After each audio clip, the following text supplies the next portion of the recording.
주식은 역대 최고 투자 자금이 유입이 됐습니다. 증권사들의 신용대출이 한계를 찍었어요. 자, 이렇게 현금 보유자들이 주식, 부동산, 투자에 뛰어드는데 어떻게 버블이 없겠습니까? 안녕하세요. 골든 서퍼 임지혁입니다.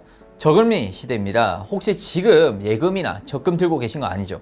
이런 저금리에 예적금은 이자를 줘도 마이너스로 생각을 해야 합니다. 많아봐야 2% 이자를 준다고 해도 다른 재테크로 더 많은 투자 수익을 실현할 수 있는 타이밍이기 때문입니다. 제가 이제 태어났을 때부터 지금까지 고금리 시대에 저는 어렸을 때 살아봤기 때문에 정확히는 제가 기억이 안 나요. 그렇지만 이제 저희 부모님한테 얘기를 들었을 때는 연이자가 막 20%, 30%, 어떤 건 뭐 40% 막 이 정도로 이제 예적금 이자를 많이 받았다고 하더라고요. 근데 지금은 이제 저금리 시대입니다. 저금리 시대는 무엇을 이제 투자를 해야 되냐 생각을 해야 되는데, 사실 금리 자체가 낮잖아요. 그러면은 대출을 되게 싸게 받을 수가 있어요. 그러면은 대출 싸게 받아서 부동산이라든지 그런 쪽에 투자를 함으로써 더 불려갈 수 있는 장점이 있겠죠. 그래서 원래 저금리 시대 때는 조금 공격적으로 투자를 한 게 맞다고 저는 생각을 합니다. 만약에 고금리 시대라면은 방어적으로 투자를 한 게 맞아요. 왜냐면 어차피 이자 많이 주는데 그냥 예금 조금 넣어놓고 띵가띵가 놀고 있으면은 그게 훨씬 더 리스크가 적고 수입은 많을 수가 있거든요. 근데 저금리 시대 때는 기본적인 발상으로는 공격적으로 투자를 해야 되는 게 거의 원칙이라고 보시면 될 것 같습니다. 그래서 지금처럼 낮을 때 어떤 재테크를 해야 될까, 본격적으로 어떤 재테크가 좋을지, 또 앞으로 전망은 어떤지 알아보기 전에 왜 금리가 낮아지고 금리가 낮아지면은 어떤 변화가 생기는지 살펴보겠습니다. 지금은 기준금리 0.5% 제로금리 시대입니다.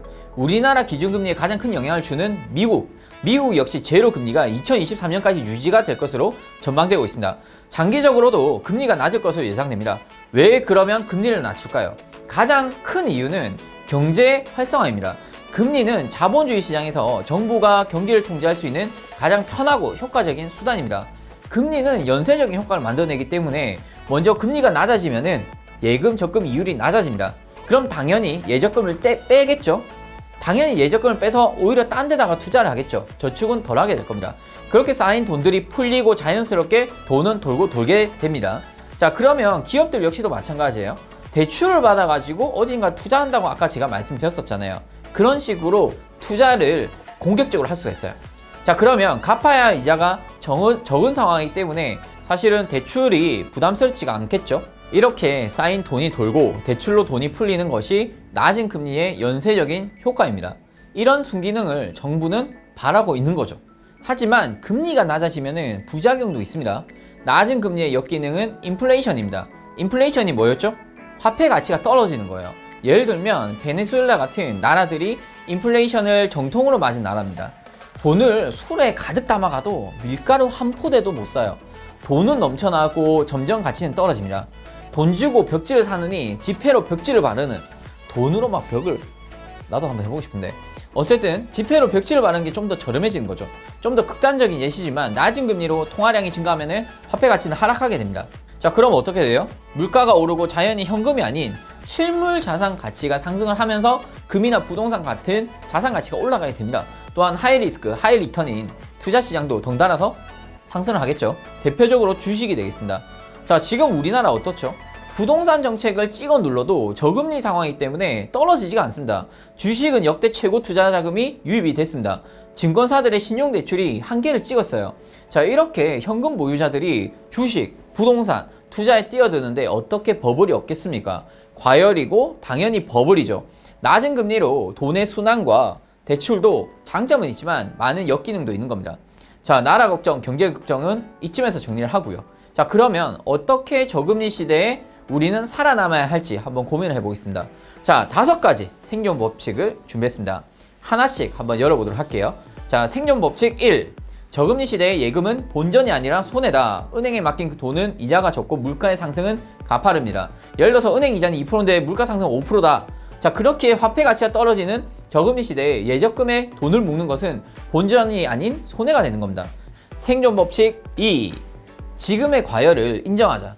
옆자리 신입사원까지 주식을 샀다고 합니다. 증권사 주식신용대출은 한계점을 찍고 유례없는 투자 자금이 주식시장에 몰렸대요. 자, 그런데 지금 시장은 코로나로 인해서 경제 성장률은 마이너스인 상황이에요. 코스피는 코로나로 인해 입은 단기적인 악재를 지나 이전 수준까지 오히려 회복을 했습니다. 자, 그러면 시장은 어떻게 될까요? 이론적으로 시장은 버블이 가라앉아 하락세를 나타날 가능성이 높습니다. 다만 현실적으로 투자를 하는 입장에서 바라보자면 최근에 미국 주식도 너무 많이 올라갔고 국내 주식도 많이 올라갔어요. 자, 그런데 코로나 사태가 진정된 건 아니에요. 만약에 백신이 나온다면은 그나마 더 진정이 잘 돼서 더 올라갈 수도 있다고 저는 봅니다. 그렇지만 이미 어느 정도 선반영된 게 많고, 특히 미국 주식 같은 경우에 너무 많이 올랐어요. 오히려 코로나 사태 때보다 2배, 3배 오른 종목들은 너무 많기 때문에, 그것도 우량주가 너무 많기 때문에 지금은 버블이 좀 많이 끼었다 저는 생각을 하고 있고요. 지금은 차라리 내가 주식을 매수한 종목들이 수익이 많이 났다면 일단 팔아주시고, 조금 이제 좀 뭐 한두 달이라도 조금 관망을 지내셨다가 어느 정도 주가가 많이 하락을 할 때, 그때 가서 바닥을 체크를 하고 걸어놓고 투자를 하시는 게 좋을 것 같습니다. 자, 생존 법칙 3. B2 절대 하지 마라.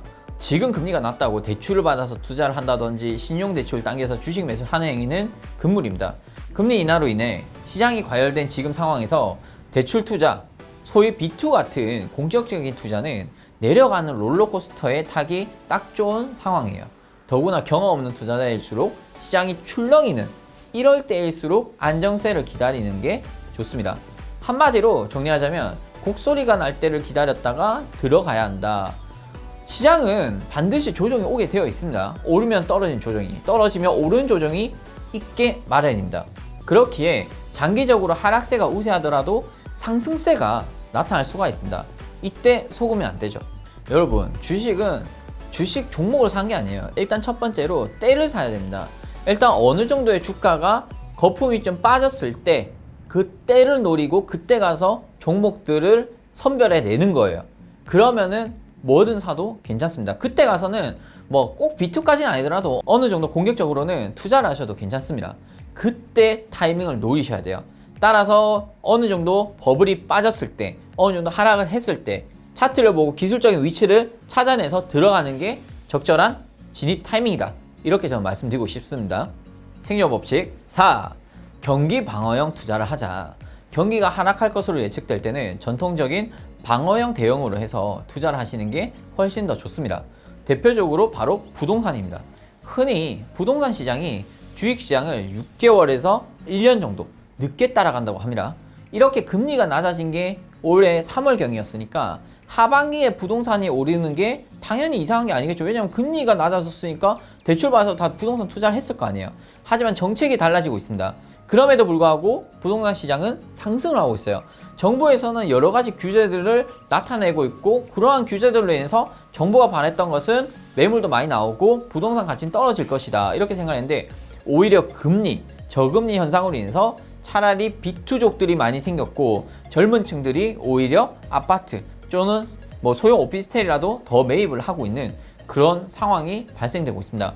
그럼으로 인해서 오히려 가격이 떨어진 게 아니라 오히려 올라가고 있어요. 그리고 뭐 2주택, 3주택자들 뭐 팔 줄 아는데 생각보다 또 많이 안 팔았어. 왜냐면 어차피 나중에 오름세로 현재 이 대출 이자라든지 또는 세금이라든지 더 커버를 할 수 있을 거다, 이런 전망 때문에 오히려 들고 있는 상황이라고 보시면 된다. 그리고 만약 팔고 싶어 해도 어떤 규제들 때문에 지금 팔고 싶어도 팔 수가 없어요. 자, 그래서 앞으로 부동산 시장은 물론 이제 한계가 있을 겁니다. 한계가 있겠지만 제가 봤을 때는 아무래도 상권이 좋은 뭐 강남이라든지 뭐 신촌이라든지 이런 곳들은 아무래도 버블은 어느 정도 낀 거를 인정하고 갈 것 같아요. 그래서 지금 현재 가격을 어느 정도 유지를 하거나 조금 정도 오를 것 같습니다. 다만 이제 서울 지방, 서울 안에서 뭐 신축 아파트라든지 이런 쪽은 오히려 가격이 조금 오르지 않겠나 저는 보고 있습니다. 마지막으로 5번째 생존 법칙, 안전자산에 투자하자. 대표적인 안전자산이 금이랑 달러입니다. 금과 달러도 금융에 기반을 하고 있지만 금이나 달러가 휴지 조각이 되면은 그때는 아마 화폐 경제가 무너지고 아마 거의 우리 나라뿐만 아니라 전 세계가 멸망하지 않을까요? 전 그렇게 생각을 하고 있어요. 이러한 추세로 금값이 엄청난 상승을 했습니다. 금리 인하에 경기 악화가 더해지면서 금값이 역대 최고치를 기록을 했습니다. 자, 그럴 수밖에 없는 게, 아니 예적금을 할 바에 차라리 이 돈 가지고 금에 투자할래, 달러에 투자할래, 차라리 그렇게 이제 투자처가 바뀌는 거거든요. 그런 식으로 하다 보니까 금값이랑 달러 쪽에 투자처가 높아졌고, 특히 엔화 같은 경우가 많이 올랐어요. 올 초에인가 작년 말에 한 900원대였는데 지금은 거의 1100원, 1200원 뭐 왔다 갔다 뭐 이렇게 지금 하고 있거든요. 그만큼 가치가 많이 올라갔습니다. 그리고 이제 주식시장에서는 미국 주식 같은 경우에는 계속 이제 우상향하고 있죠. 나스닥 다우 뭐 계속 올라가고 있습니다. 미국 주식 계속 고점 찍고 있어요. 자, 그런 상황에서 어떤 사람들이 예적금에 투자를 하겠습니까? 저금리 시대에 오히려 주식 투자를 하는 게 훨씬 더 이득이라는 이론이 나오죠.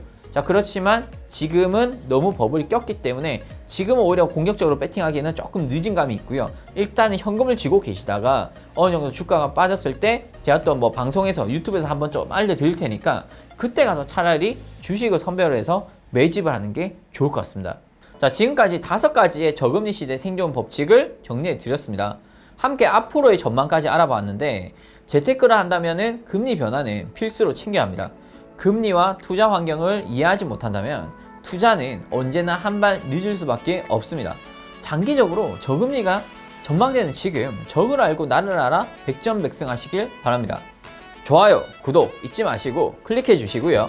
궁금한 점은 댓글로 남겨주시면 제가 또 답변 드리도록 하겠습니다. 지금까지 골든서퍼 임지혁이었습니다. 감사합니다.